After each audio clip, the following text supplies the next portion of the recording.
Hello and welcome. I'm Alexander. I am Heini. We're Native in Tech, covering the latest from the IT industry with a specific focus on Microsoft and how to get actual value from technology. This is episode 218, recorded live at SQL Bits in Newport on March 18th, 2023. You will be able to find this and our previous episodes on nadeepintech.com, iTunes, Spotify, and on most podcasting platforms. Do we have a story for you? So, Maybe? we do. So we can start with, I want to say a huge thank you to Richard Campbell, because he's the only reason that we are able to do this. I brought all the fun toys from Sweden, and they are like the best things ever. Just look at these things. They're big, they're expensive. And I was up until 2 a.m. this morning trying to figure out why did we get audio issues. So fast forward to this morning, I realized that, yeah, I'm not going to be able to record with this rig. I've been lugging this thing on the airplane. That was fun. But fortunately, Richard Campbell graciously offered the use of his recorder. So that's definitely a step in the right direction. Now, that was not the end of our issues. Then we had to figure out how do we play the jingle, how do we get audio in. Let me just say this and have that out of the way. Do not ever consider starting your own podcast. It's not worth it. Or don't consider doing a session live? Maybe? You should listen to her. No, and so we've been doing this podcast for 5 years now. Over 200 episodes, and one of my absolute dreams has always been to get to do one of these things live at an event like this in front of a live audience. And so far, no one has had enough cancellations to let us in. That was different today. So no, I spoke to the organizers, and they said, yeah. Let's try it. What could possibly go wrong?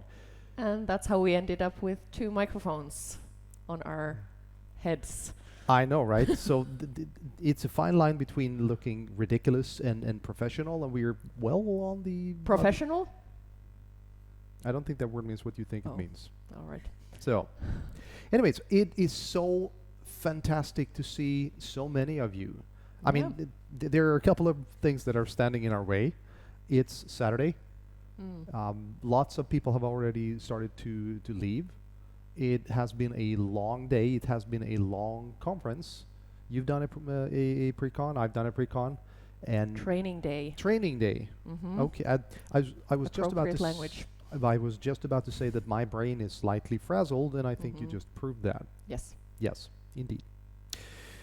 But here we are. And this is not the last session of the day, but almost. There's going to be raffles after the last session. This has been moved up, so definitely have a run down to the expo hall to do the raffles. But we are here, and we get to talk about... So one of the reasons why you would start your own podcast is that you can get to talk about anything you want. Mm-hmm. And then we have people like Richard run as radio. He's done that for a while, over 20 years. And on a bad day, one of his episodes have about 20,000 listens. That's on a bad day. Well, Richard, I said this morning, that's cute and all, but I can up that because we have 48,000 listens over a 5-year period. So we're getting there. Yeah. So if either of you is doing time series data, don't do it that way. Just please don't. How many times is this for you at Bits? This is my 2nd year. 2nd year. Oh, yeah. So you consecutive year or? Yeah, last year was my 1st time, and this year was my 2nd time. There we go. Mm-hmm. So what's your thoughts on going to an event of this size? Well, I think I was a little like living in the dark. I did not really recognize... Well, you are from Finland. Yes. Good point. It is very dark most of the year, so I have been living in the dark. I don't think I recognized the size of the event before I got here last year. And I think this year feels maybe a little more people than last year. So I don't think I kind of understood the impact of this particular event before getting here. So I did not know to be nervous or anything like that beforehand. Because of course the first time I came I was right away going to speaking, so I did not know to anticipate like what this event is going to be like.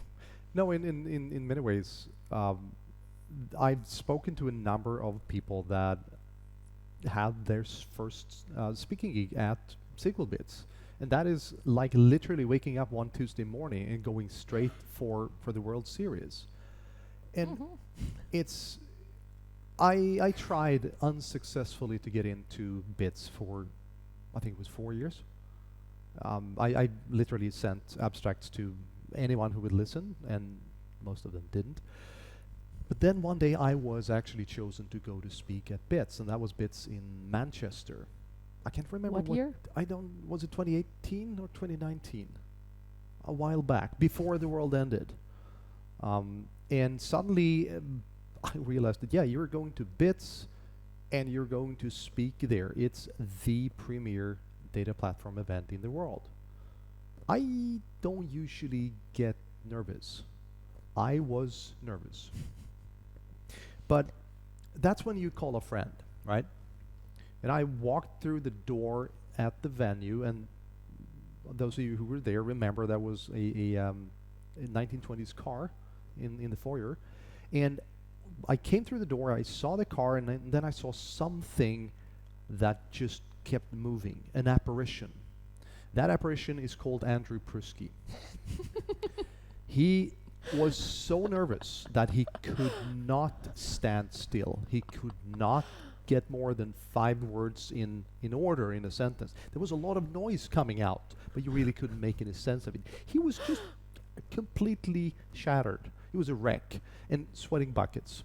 And then it was time for his session, so he said, okay then, and off on the stage he went and killed it.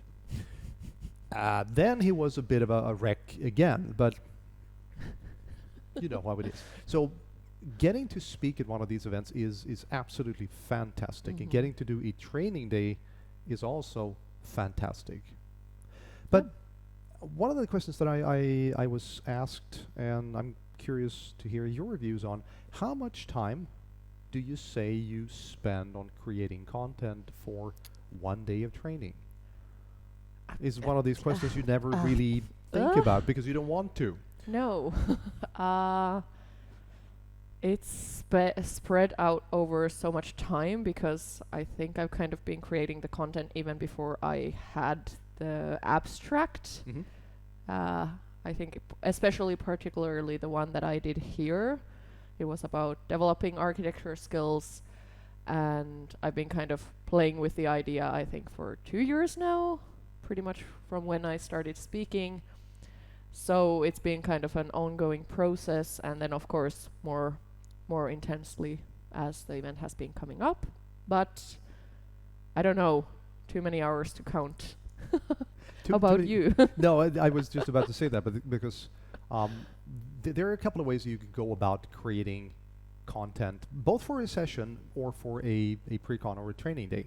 And if we look at training days, we both come from trainer backgrounds, so we are not unused to delivering training over multiple days, which is thankfully rare now these days. Yeah.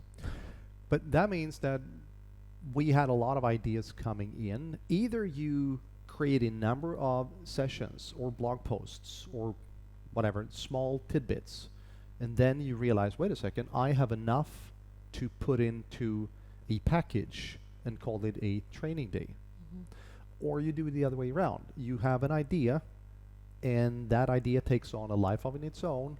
I was doing a training day on really advanced presentation skills, and I've been doing presentation skills training for many, many years, and I have about 1,000 thoughts on it. And suddenly I realized, wait a second, I can take some of these things and put them into a training day. That's also something that I can use for blog posts and single sessions and so on. So it all just becomes this mishmash. You really don't know where you found the information and try to do something. Yeah. And there's a reason for this rant. What is Actually, it? yes, and it goes back to the community community podcast, the community keynote that I was a part of. By the way, you might have recognized me in the front, sitting at a table, doing absolutely nothing. That was me, and I'm pretty happy with that experience. So here's a top tip: if Ben Weissman comes up to you and goes, "I have a job for you," Say no. Nine. Nine is a good word. 9. Yes. No. So what I'm coming back to is the overarching theme for the community keynote is about sharing and is about being a part of the about a part of the community. And that's the thing. Everybody has a voice. Everybody has something to share. And before you know it, you have enough to share to take to the stage, right? And suddenly you find yourselves at bits speaking. It goes faster than you think. That was a really long segue. I know. But then, do you know that the definition of a segue is that it leads to something? Yes. What did this lead to? Moving on. But let's look at the takeaways. It's been a long number of days. I, for one, I had not realized just how much we've been living essentially under a rock for the last couple of years. I was not prepared for all the influx of amazing people, great content, not eating very much, and not sleeping very much. So what are your biggest takeaways, would you say, from BITS this year? I do think I have quite many, but the one that is on top of my head the most is that I did a training day plus 2 sessions plus then I'm here. I could have maybe said no to one of the regular sessions and just done one, but anyways, it was fun. Fun, she says. I don't think that word means what you think it means, but yeah. Yeah. No, and when we were talking before we started recording, I came to the same conclusion. I've done 3 sessions and a training day. It is super intense. So even those who have only done 20 minutes, that's 20 minutes of content at the premier, most amazing event in the world, that is going to take a toll. This is not something you do with your left hand. Haphazardly, yeah. Haphazardly, yeah. No, for sure. And we spend a year, or let's say that we come back to BITS every year, but we spend that year in a bubble. Not only a dark and cold bubble in Finland. You live in Sweden. How is that different? I'm getting to Sweden, because Sweden, it's not so dark and cold, it's dark, dreary, or maybe dark and wet. But it's still dark. Fair enough. But what I'm getting at is we're stuck in our bubbles. We work within the confines of our own experiences and of our own what we do for work. Being able to walk through the halls, literally just stop and go, "Oh, that's interesting. I have no idea what it is," and just sneak into a room and learn something completely different. Or trip over someone in the corridor that you don't know who they are, but they sound cool, and then you talk and then you make a new friend. Yeah, exactly. And for me, I often notice that I know little in some areas. Yes, I know a lot in some areas, but then I kind of get this fact that I don't know everything gets presented, and then I'm like listening to a Power BI talk completely a little bit like, modeling, okay. I don't do that. I don't know much about it. Then you know how most people think or feel when you start talking networking. Yeah, I got a little of that effect in my training day of brains melting. Did you say the dirty word? DNS? Yep. DNS. Of course. It's multiple always times. Multiple times. That has Yes. to be a code of conduct issue. Because I'm Yes. pretty sure the DNS is on the restricted words list. Probably. Probably. You know, and then we have the whole thing of meeting people, connecting essentially Twitter handles to people. Mm-hmm. It turns out that Reitze is much shorter on Twitter, despite his handle, Yes. the 2-meter DBA. Mm-hmm. It could be giving some kind of hint, but you never know. No, no, and that's the thing. You maybe have a preconception about who you're going to meet, or what they're going to look like, or how are they going to be, and then it turns out that it is completely different in all kinds of ways. Some are just awesome people. Some are just, I'm not going to say awful. I heard you thought that. Awesomer people. Because it turns out that most people are just fantastic. So that's a good point. Yeah, and it's weird to meet some people that you've communicated with a lot on Twitter or somewhere online, and then you're like, have we met in person before or not? Like, you start to wonder, did we actually meet yet or not? No, and that's true. I had a great experience yesterday during the party. A guy walks up and introduces. In a costume? He would, well, yes, but that's not the point. Okay. But he walks up and he introduces himself with his name and immediately goes, "You have no idea who I am." Okay, that's really setting the stage. And then he said that I attended one of your online sessions. I think it was in 2019, late 2018 or early 2019 that I created a session called Talking to Myself, which is about delivering content over Teams or over online, because that's what I felt that I needed, and yeah, I decided to put that out there. And he said that literally that day changed my career. Okay, I said. So he took that information and he immediately started looking into speaking online. And apparently he is here and he did his first session live outside of the US. So That's that pretty is awesome. super cool. Yeah. Super cool. Huh. Very, very cool. Indeed. I think you've made an impact. Apparently I have. And many times when we make impact, it's more like, do not do what they do. There's a saying that nothing is ever completely useless. It can always be used as a bad example. Mm-hmm. Hi. Maybe we should think of changing the name of the pod. No, Simon is not here. True. So there's the third part of Omnidiv Tech. I can't really decide on who's who. We can agree on the fact that I'm the old white dude. The organized one who keeps things together. That's true. Herding cats. Yes. That's pretty common. Yeah. Simon is he's a weird one because he enjoys enterprise mobility stuff. Yeah, I don't know what's wrong with him. Microsoft 365 and things. Yeah, Intune. Yeah. Does anybody even know what that is? Nah. Told A you. lot of shaking Thought of so. heads. For sure.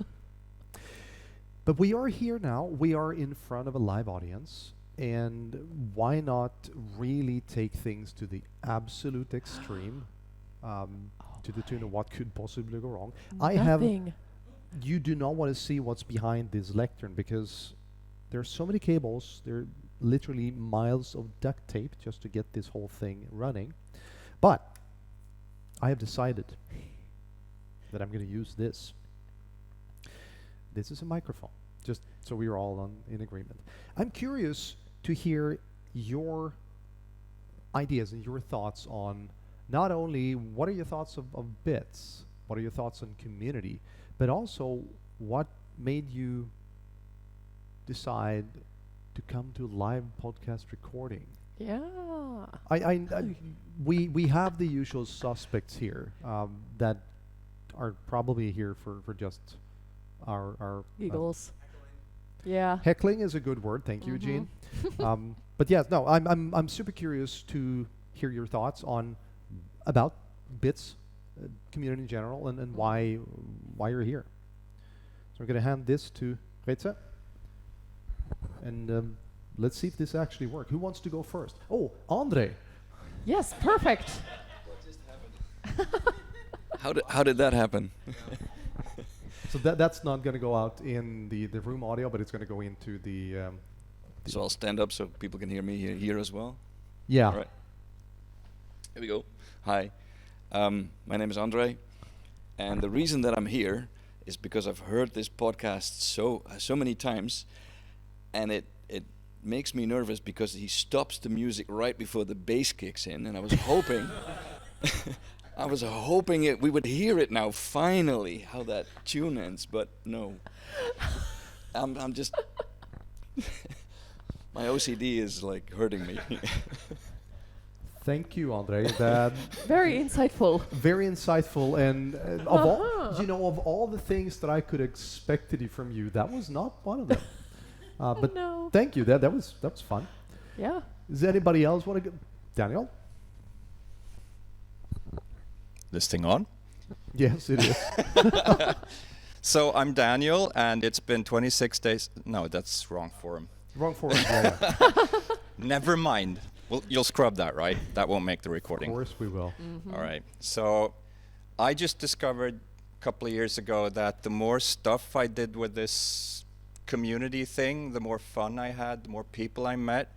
And if you're going to a conference like SQL Bits, it's the difference between like stopping every 2 meters in a corridor that's 6 feet for you Americans, and just, oh hi, what are you doing here? Like, how are you doing? And what are you watching? Kind of sessions and everything.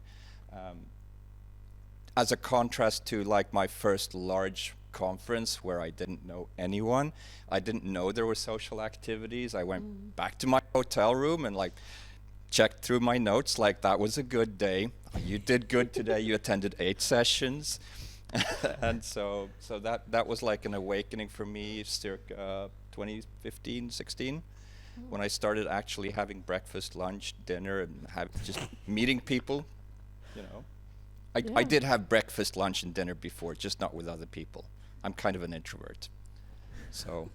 No, and that really drives home the point of what's known as the hallway track. Exactly. The track that is not on the calendar or the list of events. I know for a fact there's a lot of people that go to events like this and never attend a session. Is that throwing your money away? No, absolutely not, because you get to meet so many awesome people. You get to learn so much just by talking. And now here's the kicker. Most of the people that I know in the community have their jobs because of the community. Yes. I do. There's a lot of hands coming up. It turns out that not only do I have a face for podcasting, hands do not really show in an audio podcast, but yes. So a fair number of people in here are in the same boat. So definitely not wasting your money if you don't go to sessions. Anybody else? Michal? Hello, so I'm Michał, and why I'm here, I haven't realized that the first time I've seen you, Alexander, speak was your first time on SQL Bits in Manchester, and ever since I wanted to listen to Knee Deep in Tech, and somehow it was always dropping down the priorities list, so I thought this opportunity I have to take, see it live, and maybe then go and listen to other podcasts. But also why I'm at SQL Bits. You talk about community, I think it's very important. So for a number of reasons, a year and a half ago, I stopped working with Microsoft technologies altogether, and yet I'm here. I'm here to reconnect with the community because it's such a unique and supportive environment. I don't know if I will come to this specific type of technology or not, but community, I'm wearing orange shirt. Yeah. And I did a few sessions, and I will be back regardless whether I stick with technology or not. And I think that says something about the strength of this community. Yeah, I think what is really unique here is because I feel like at least all the people that I've met, everyone is always like willing to give you a moment and answer your question, and they're like, if you need any help, just reach out to me. I'm like, oh, okay. all right. Yeah, the scary thing is that they mean it. Yeah, exactly. Yeah. Exactly. No, and I can definitely sympathize with what you said, and especially what you said, Daniel, the wallflower idea.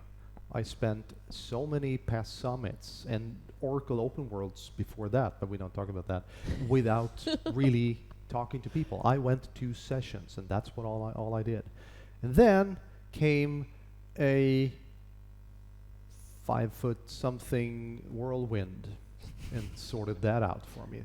Katarina Wilhelmsen, she, I will never remember her going, do you know who Adam Sexton is? And I go, yes, of course I know who Adam Sexton is. Have you met Adam? No, I haven't met Adam. Let's meet Adam. That was the first time I was introduced to a celebrity. And it turned out that he was of flesh and blood, just like everybody else. And as you said, you can walk up to just about anyone and ask a question. It doesn't matter who it is, they will answer. So show me just about anywhere else where this is doable. Here's a hint. It's not doable in the Oracle community. Just saying. Ooh. Yes, shots fired. Anybody else? Ah.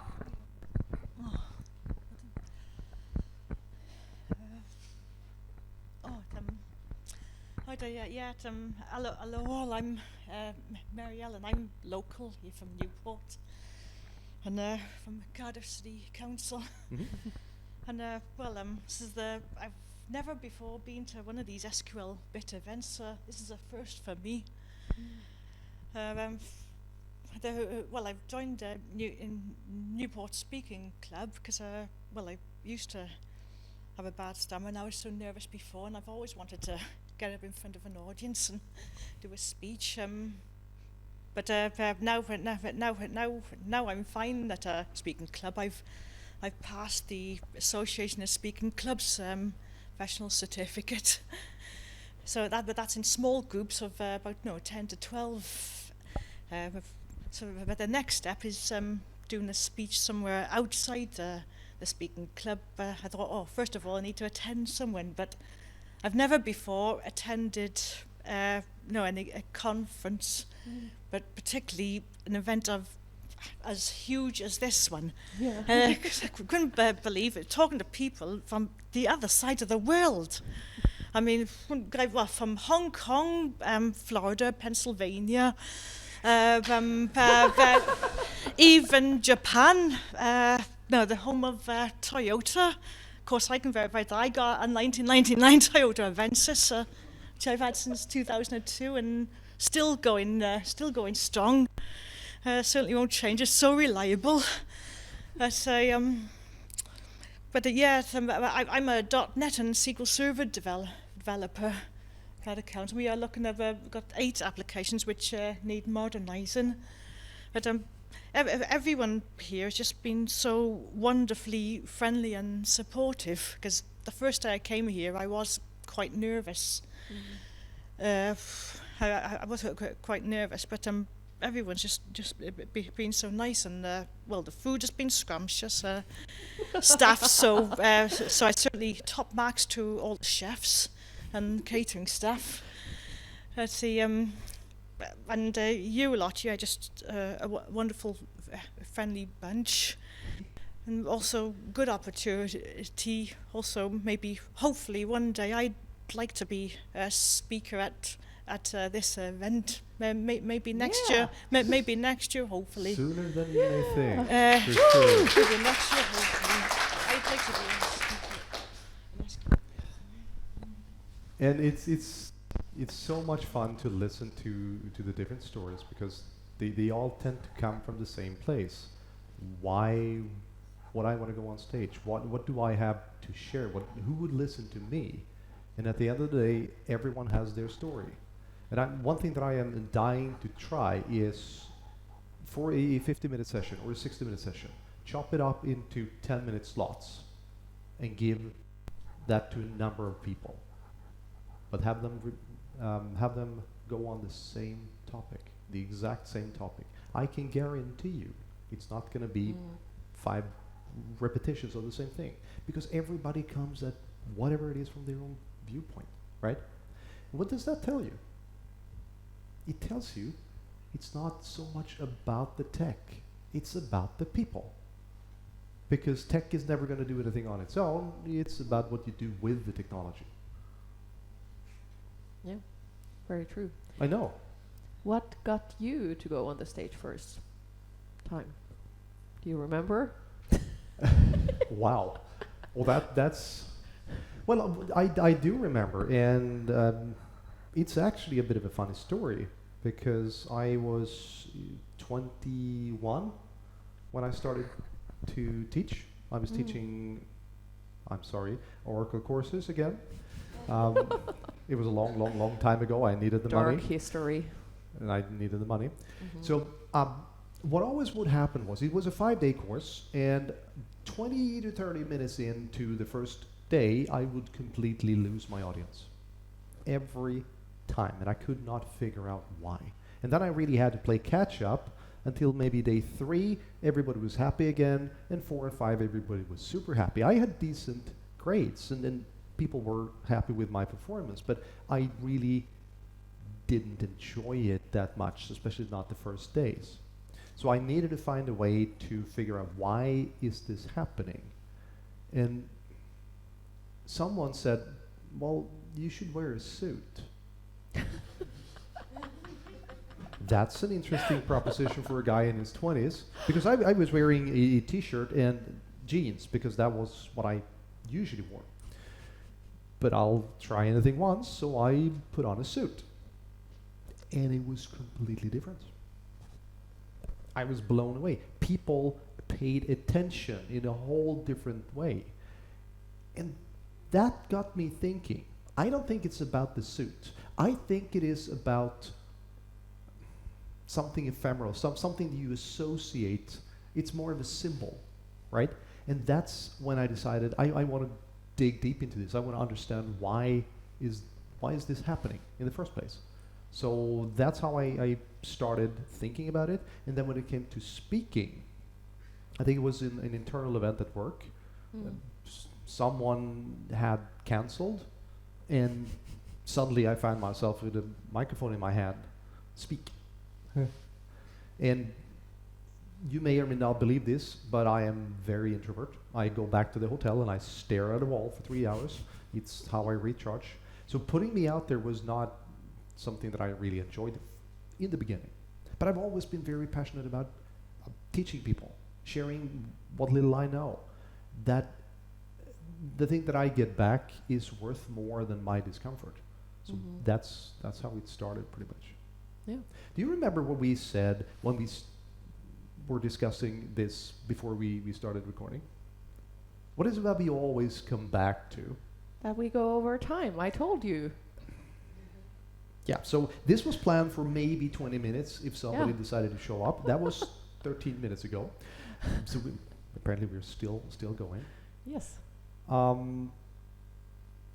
told you there's quite a bit to discuss around this event, around people's experiences. That's kind of true. makes sense. That's true. And also doing podcasts and doing interviews with people, we've been doing it for a while, 5 years, right? And we kind of get used to it. And this is something completely different. I would love to really expand on this, preferably with working tech stuff. But yeah, that's on me for the future.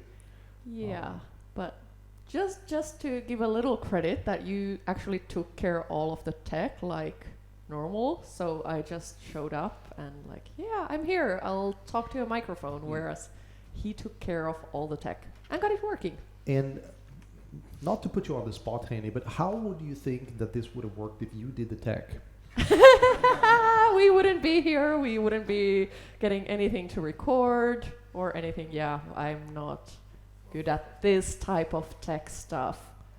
But sort of, kind of. Kind of. Do we have any closing remarks, so to speak? Before we let all these fine people that decided to show up, actually leave? I heard that Daniel barricaded the door, so no, you cannot leave. Yeah, I don't think I have any very intelligent words at this point of the event anymore left in me. No, and that is a good point. There have been a lot of sessions on non-technical tracks. I mean, my training day, Yeah, not pre-con, training day. training My day. training day was a non-technical session in itself. We hear it so often, and still we don't listen. Taking care of ourselves, taking care of mental health, taking care of well-being. And part of that is figuring out just how much information can you take in. When do you need to say, stop, I need to take a break, I need to go back to the hotel, and in my case, just stare into a wall for 3 hours, or whatever works for you. But do not be afraid to take a time out from an event like this. Don't think that you need to attend everything there is, because A, you can't, and B, it's not going to work at all. I think it was you, Linda, that said in your session that the more you try to multitask, the less you're going to achieve. Yeah, And that is so true. those are true words. Yes, And I harder to do than to say. It's always going to turn into do what I say, not what I do, right? Exactly. And again, that's fairly sage advice. And I think on that, we can end this episode. Yeah. So thank you so much for showing up. This was an amazing experience. It has some teething issues, I'll say that. But there's a first time for everything. Hopefully there will be a second or a third time going If forward. somebody is willing to take us on to To an event after Oh, that. funny you should mention that. Yes, if you are running an event and would like to have 2 or 3 hosts coming on doing this in front of a live audience. So you now think that we could do this again? I think before we started you were a little bit like, we're never doing this again. If Richard Campbell's there, it's fine. Yeah, true. For sure. And I mean, I cannot... I didn't say that. Yes, you did. I'm highly, highly skeptical. All right. Thank you for listening to this episode of Knee Deep in Tech. Knee Deep in Tech is a bi-weekly technology podcast hosted by Alexander Arvidsson, Simon Binder, and Heini Hilmarinen. If you have any feedback, questions, or would like to be part of an episode, please reach out to us on social media or via email at podcast@kneedeepintech.com.